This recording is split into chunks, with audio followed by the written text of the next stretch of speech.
Joining us now from Brussels, NBC News chief foreign affairs correspondent and host of Andrea Mitchell Reports, Andrea Mitchell.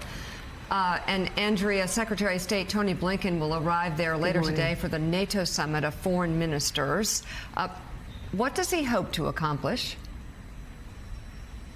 Well, the big motivator now is, of course, Bucha. The war crimes, the atrocities that have been described and are clear to everyone to see that Russia is, of course, saying were staged by the Ukrainians, and that is so fraudulent that it's laughable.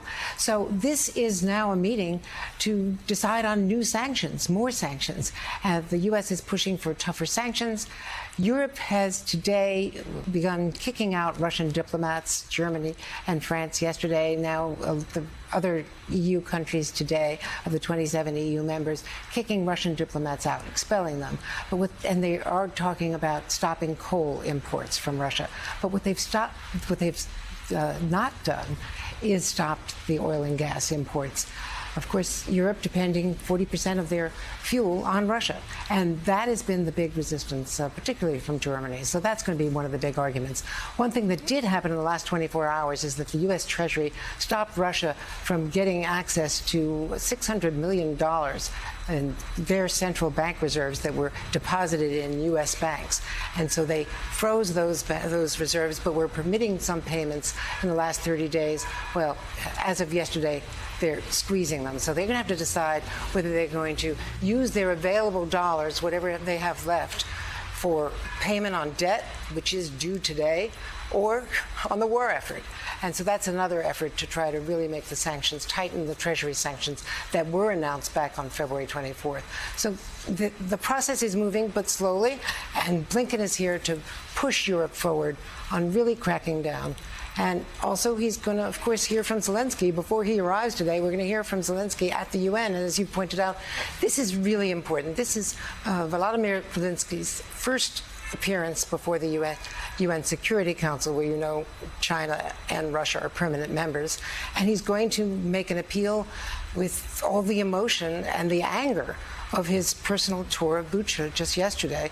And that is going to be extraordinarily impactful and is going to betray Russia before the eyes of the world as, you know, war criminals. You've just heard Matt Miller describe the process is long. Let me just point out that it took 5 to 6 years to decide that genocide had been committed by the Myanmar junta against the Rohingya. That was just done in the last couple of days. That's how long it takes.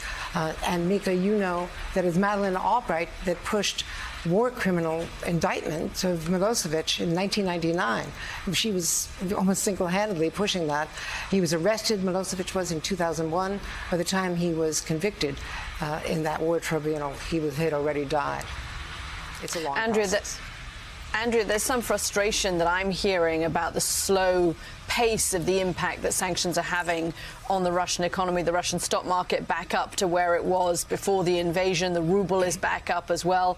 Putin's actually set to earn about a third more this year than he did on his energy exports. Is there a feeling there in Brussels that getting the Europeans to embargo oil and gas is really the only thing that will have a substantial impact on President Putin? Would that be, is the thinking that would be the straw that breaks the camel's back in Moscow and that might actually have an impact on Putin and this war effort? I think that there's a feeling that absolutely that oil and gas has to be embargoed and it has to be to the European market.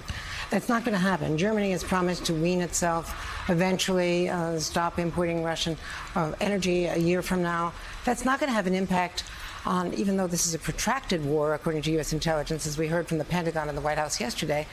That's months. How long can Ukraine keep up its resistance at this pace?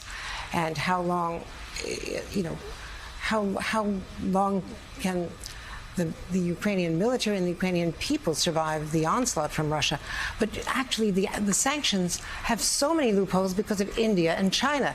As long as China and India are cooperating and buying energy from Russia, and as long as our Persian Gulf allies, Saudi Arabia and the UAE and others, are still keeping Russia in OPEC Plus, that expanded OPEC group, sanctions are not going to be enough to stop Vladimir Putin. And so as much as the U.S. is doing, and as much as some members of the EU are doing, and all of the military that is flowing in, and there are a lot of debates, as you all have been talking to Barry McCaffrey in the last hour, as to how quickly it's coming. Vladimir Putin is not going to stop. And so this is going to be who can hold out longer, Ukraine or Russia. And the long-term betting is on Russia, which is the horror of all of this, especially after seeing, and Bucha is just the start. We haven't even seen what's in Mariupol, right?